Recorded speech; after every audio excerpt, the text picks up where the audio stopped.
is one of my favorite drills to warm up the handstands, because especially for handstands, we spend so much time in full extension. We need to also strengthen the straight stacked wrist position as well. And with my own training, when I do 90-90 rotation and the armbar, my wrist feels so much better during my training. So I thought it'd make a fun game to warm up on the lightest and just see how high we can go. And so first rule, eyes have to stay here. So if you get heavy and you does dip, you have eyes on the kettlebell and you can throw it off to the side. Second rule, this arm has to stay up overhead. If it's out here, this adds extra support and we need to focus the strength here. So 2 rules, arms here, eyes on the kettlebell the whole time. Get your knee down, extend, and reach that end range of motion. And back. And so let's make it a little bit of a competition to see how high we can get. Let's keep this arm like really high so you have room to open up your chest so the shoulder can really open here as well. Perfect, nice. And also added, getting this knee to the ground as soon as possible helps stabilize your chain. Nice, easy. Also, grabbing the center of the kettlebell. If you grab at the corner, that's kind of a cheating way to get a little bit heavier. Nice. Yeah, you've done this before. Easy. As you press, you have to first lock in, but then press through your shoulder. Okay. Press out, and that will help stabilize, and then you can stabilize it more. Versus if you're dipped, you're like, as you move your shoulder, your whole shoulders relax. Yeah. So the more you press out, the more you'll be able to control. Okay, thank you. Okay, we'll get down into our wrist warm-ups. Take your shoulders from behind and lean them over. I want you to already think about rounding, protracting through the shoulders and pushing your shoulders over your knuckles. Press through your fingertips. So you're gonna press your knuckles down. That also helps stretch out your forearms. So in handstands, we want to become aware of what our scapulas and shoulders are doing. If we're just fully depressed the whole time, that only allows for so much control and strength. To optimally balance in your handstands, you want to be able to fully press out through your shoulders and lock in your shoulders so your traps, your back, your rhomboid majors, your bigger muscles in your back can take over. Danielle Grandin, she had that epic CrossFit Games walking across the CrossFit floor. Look at her form. Her knees, hips, and shoulders are like perfectly stacked and she's just flying across the floor. That is why I always start and really harp on everybody that you need to get your handstand aligned and stacked using wall drills, build the strength, and go back to the wall so you can practice balancing your handstand in the optimal balanced position and practice fully pressing out through your shoulders. For a lot of people, if you are just doing it over and over freestanding, then most people don't have the strength and the body awareness to fully press out and hold the handstand in the optimal position of like fully pressing out, being able to stack your handstand. If you can't stack your handstand, it's like as if you were trying to do an overhead carry with a bent arm or arched back or sticking your chest out. It's not the optimal position. You want to get stacked, joint on joint. Now you can carry and work a lot faster and more efficiently. Same thing with the handstands. So with all my clients, no matter what level they are, I always take them back down to the wall, focus on aligning their form, and then we progress from that alignment, so to speak. So up onto your fingertips. So there's a little bit of distance for your shoulders. And I want you to think about getting your armpits and wrapping them around your shoulder blade and getting your armpits down to the ground and actually pressing your chest into the ground. And then you're going to pull your ribs in, but you're not piking. You're pulling your ribs in, but still keeping your butt tucked. So in the air, what that looks like is in our handstand, for a lot of handstands, you're out here arched, trying to control. The first thing always is fully press out through your shoulders, and that makes room for your ribs to pull in, compress your core. But the main thing is that your shoulders are activating. So activating your traps and your rhomboids. You can fully press out, and then from there, you can correct the hip position. In the hip position, you should be somewhat tucked pelvis, but not sticking your butt out or not squeezing your butt so much that you go into an arch. Squeeze your butt, push your hips forward, so then you align and your body stacks up. Now for many CrossFitters, your limiting factor is your lats. So all the pull strength, you have really, really strong lats. So your biggest hurdle is to gain some mobility and range of motion throughout your lats to open up to be able to fully press out through your handstands. So let's start with the floor drill first. Pressing out, you're literally taking your shoulder blades, wrapping them around your rib cage, and as if you're trying to get your armpits down to the ground, and then pull your ribs in. Beautiful. Beautiful, press through, and intentionally press your chest into the ground. Very nice, good. Luka, only thing, just bring your feet together now, and squeeze your bum and pull your ribs in. Yeah, nice. Very, very nice. Beautiful, so yep, really tight. Did you do gymnastics? Yeah. Yeah, I can tell. The next thing is to control your handstand momentum. Actually use your shoulder strength to control the kick up versus just slamming your body into the wall. It's the same thing with the floor. So we're going to do kick up precisions. Most of you guys have already done this. The main thing is I want you to control your foot in the air. I don't want you to slam your foot in. I want you to stop either just before the wall or just barely tap the wall. And then I want you to slow your descent. So I want you to focus on that controlled, almost as if you're doing a negative handstand press.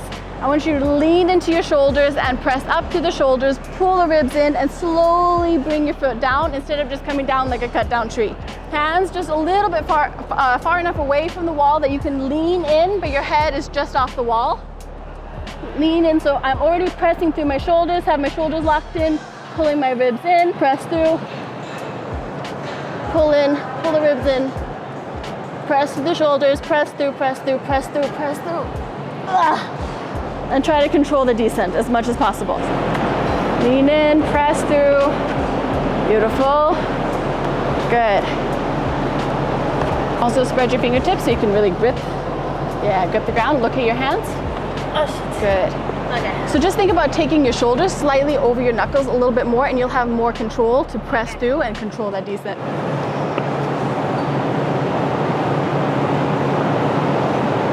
Yeah, press through, pull the ribs in. Beautiful, yes. That was it, more. Good, and really also try to focus on keeping your arms locked out and press through the traps and shoulders, yes. Okay. Yeah, nice. Same alignment, press through your shoulders, set your hips over your shoulders first, so I'm not sticking my butt out. I'm also not plastered on the wall like so. I'm getting all my weight into my hands, setting my shoulders first, setting my hips, pulling my ribs in, setting one foot over. Now from here, you just lean into your shoulders, fingertips to pull your foot off the wall and back and forth. So that's the first one. Really focus on that alignment, controlling, peeling your foot off the wall, holding it for 5 seconds, and intentionally coming back to the wall. Pulling off, coming back. Try to do 3 rounds each leg. And then over here, you want this underneath your shoulder blades. Hands a little bit further away, there you go. And pull your ribs in, compress, yeah, nice. So we're strengthening the lats, but also getting that active stretching, and you're focused on that compression of pulling your ribs in. Same position we need in the air for the handstand, and later on for our press handstand as well. Also keep your knees in tucked, or if this is super easy, you can actually go to full pike, but but actually leave your feet here.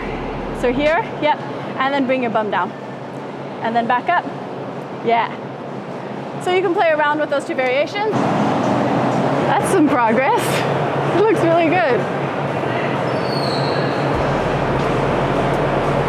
Really, really well controlled. Beautiful, love it. So see if you can stack your hands just a little bit more. There you go. Like this? Yep, perfect. And then always look at your hands. So we look between your thumbs. That's a perfect balancing point. Good. And that was already a good shift of your shoulders coming over your knuckles.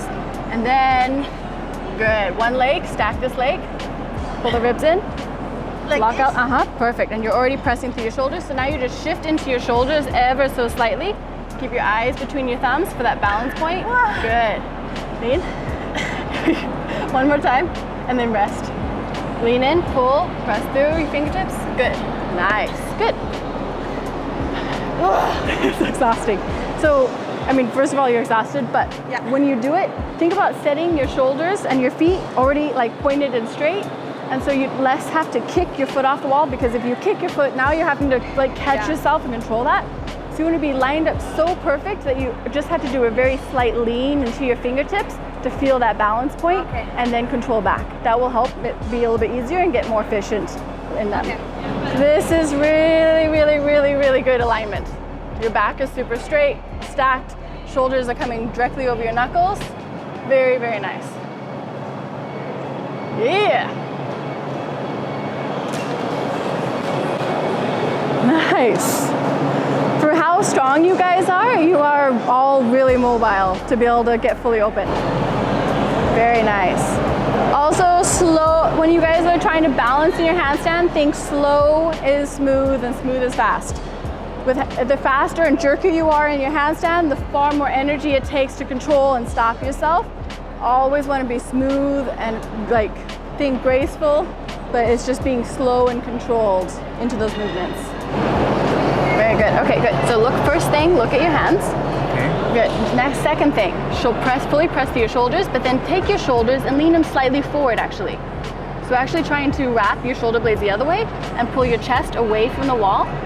And so that lines your shoulders directly over your knuckles. Okay. Now from there we can pull the ribs in. Yep.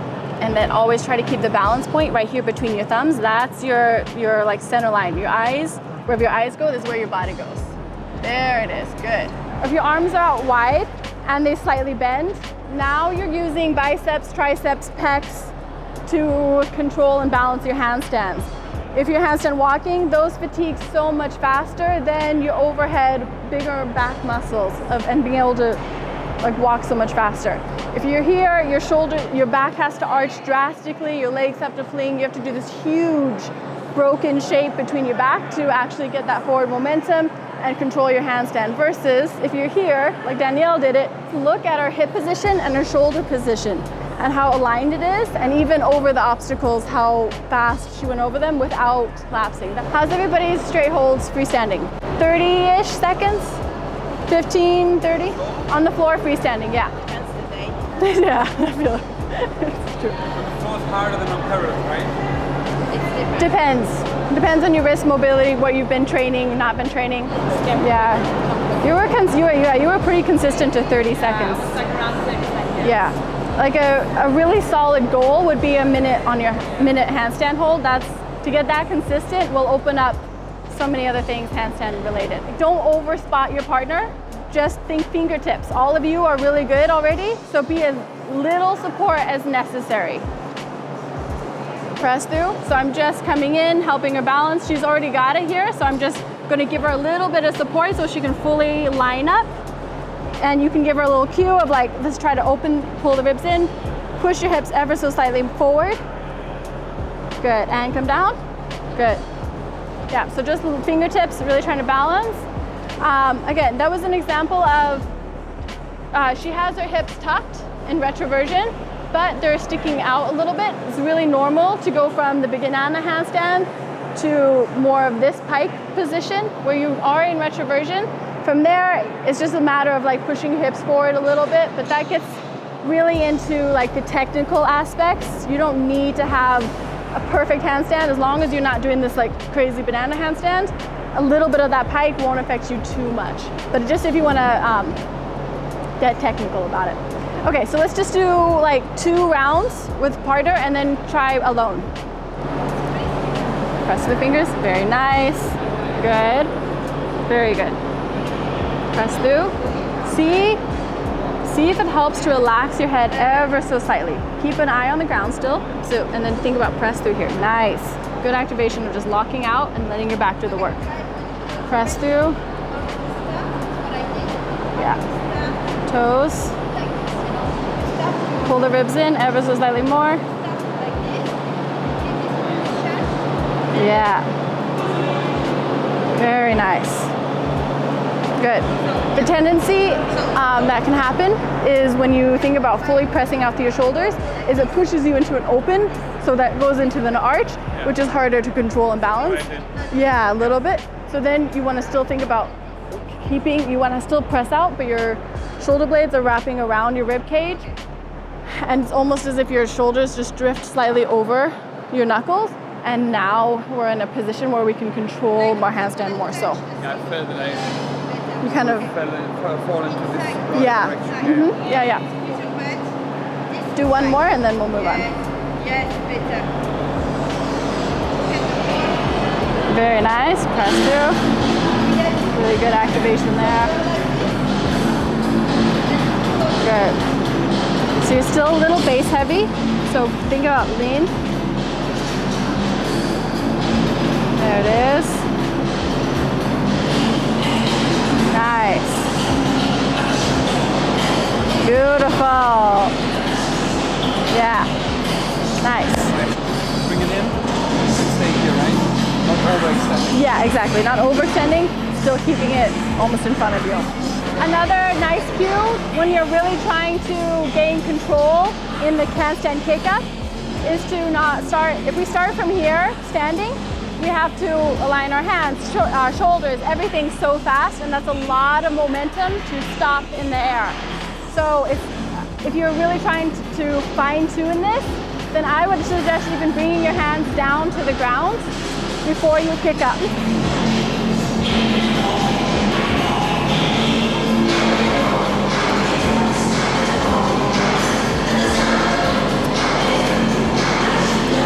Versus doing the slow, versus trying to fling your body up and catch yourself, hop and catch yourself.